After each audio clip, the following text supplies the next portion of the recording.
Marty And first name is M-A-R? M-A-R-T-I. Marty, tell me about what's going on out here today and how y'all been doing this and for how long? Well, first off, my husband and I, we started a foundation called Jesus is Bigger Than Cancer Foundation. Our son is a cancer survivor.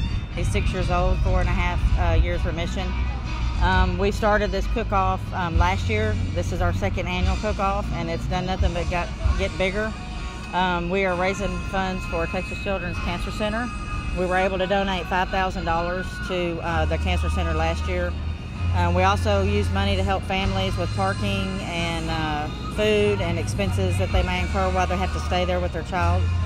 We also deliver stockings during Christmas time. We deliver Easter baskets during Easter. And Mother's Day, we do other things on certain other holidays. And we also go visit children who are just recently diagnosed and try to help talk to the family to comfort them a little bit and let them know that they're not alone. So we don't like anyone to fight alone. I thought you got a pretty good turnout today. Yes, sir. I think so far we've had quite a crowd out here. I'm hoping that whenever Jason Cassidy goes on tonight that we'll have a lot more people out here in the front. We've got vets out here today. We got a car show.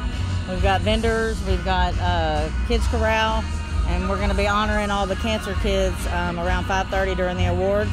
And we've also got Texas Children's coming out here that's going to be giving a little bit of information to everyone to let them know about what they do.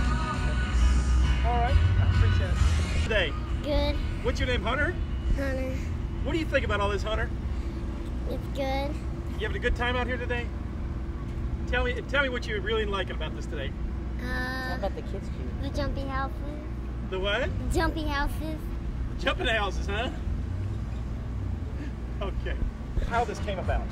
So when Hunter was, he had turned 1 January 6, 2011, and about a week later he ended up getting sick with bronchitis and ear infection in both ears.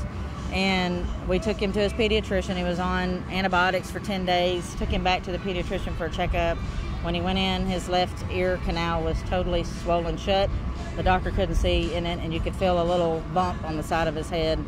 And so she sent us to an ENT, and he put him on a stronger antibiotic, and nobody was diagnosing what was really wrong. So on Saturday night, January 29th, all day Saturday and Saturday night, he just cried. He would not sleep, wouldn't eat, wouldn't do anything. So we took him down to Texas Children's on Sunday, January 30th, 2011, and when we got into the emergency room, they took him back for a scan almost immediately when we got back there, and came back and said that he had a mass under in his temporal bone, and that they needed to admit him immediately.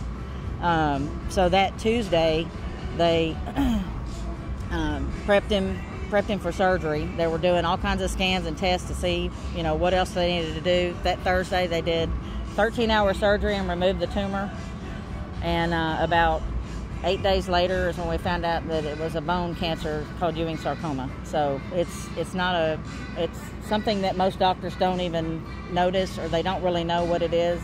They think that it's an infection or it's some kind of other problem or issue that they're having. They don't really know in depth about what the real issue is that's going on. So that's what we're kind of trying to help doing, is with the research and everything else, and kind of get doctors and get the more awareness out there, let parents know that, hey, if you don't feel comfortable with what a doctor's telling you, take your child to a different doctor to get the actual diagnosis of what's going on. So, right, our Texas Children's can, because they have experienced doctors that do nothing but work with children on all kinds of diseases, and that's their profession. So he was treated for cancer for how long? He went through 38 rounds of chemo, and he went through 6.5 weeks of proton radiation.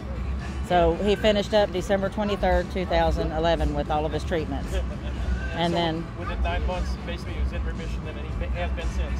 Yes, sir. He's been in remission now about 4.5 years. So he was actually declared in remission March of 2012. And we still go for scans, blood work, and things like that. So it's a never-ending thing. It's a life-changing experience for the entire family and the child as well. So it got to be hard when they kept it back to you. Say, yes, hey, sir. He's got cancer. Sir. How do you handle something like that? I really can't explain it. We just kind of were in shock whenever we were first told that there was a mass in his head, and we just kind of lost it. And I don't want any family to ever be alone or feel like there's nobody else out there because there's a lot of us. And childhood cancer is the #1 killer by disease in children today. So it's a lot bigger than what people know. So that's what we're trying to do, raise awareness, raise money for more cancer research to try to help save our children. And the side effects from the treatments are by far the worst for children because, you know, they're still developing, they're still growing, their organs are not fully developed, their brains are still growing. So, I mean, it affects them for pretty much their entire life. They have side effects that go on for years. He has like a 70% chance of getting leukemia just from the treatments that he was on. So, you know, I mean, there's always, and so we kind of live in fear, but we also thank God every day that he is in remission and that he remains that way. So, thank you. Chris Perez. Chris, what'd you all pick up today? Today we cooked chicken, brisket, ribs, whole turkey, pork tenderloin, a little bit of everything. How long you been at it? This is our 2 years on the competitive circuit, but we've been cooking, what, all our lives? Really? Okay. Yeah, yeah. Backyard cookers? Yeah. Do it now? I've been barbecuing since I was a little kid, so here I am. Alrighty. How'd you do today? Do you know yet? Not yet, but I'm anticipating a couple trophies coming our way. Right. That's right. Young gun cookers. Okay.